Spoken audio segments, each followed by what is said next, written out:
Au Kwilu, le gouvernement provincial réaffirme son engagement de renforcer la sécurité sanitaire. C'est le gouverneur de cette province ad intérim Arthur Lakou, ministre provincial de l'Intérieur, qui l'a annoncé à l'occasion de la cérémonie solennelle de restitution et de validation des résultats d'élévation juridique infranationale des règlements sanitaires internationaux. La cérémonie a eu lieu à Majestic Hotel à Bandundouville en présence des responsables des différentes institutions, des services étatiques, des experts ainsi que des partenaires. Pour plus de précisions, Ponso Yali Kemba, notre permanent dans la région, nous fait les points.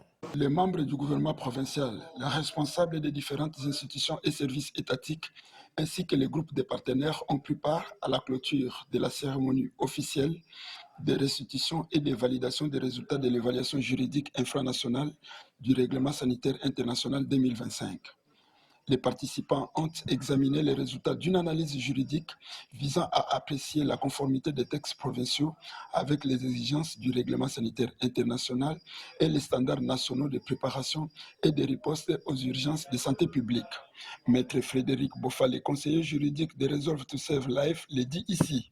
Les participants considèrent que l'adoption d'un nouvel arrêté cadre professeur relatif à la préparation, à la prévention, à la détection et à la réponse aux urgences de santé publique et pandémique est juridiquement fondée et nécessaire pour plusieurs raisons, notamment 1. Conformité aux engagements internationaux de la RDC.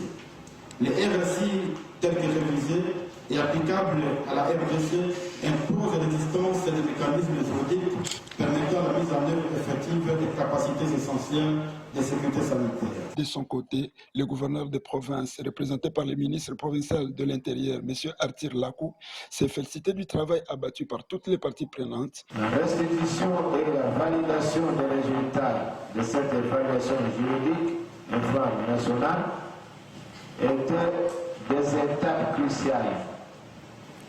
Grâce à vos contributions pertinentes, nous disposons aujourd'hui d'une vision claire et partagée des enjeux et de pistes d'amélioration.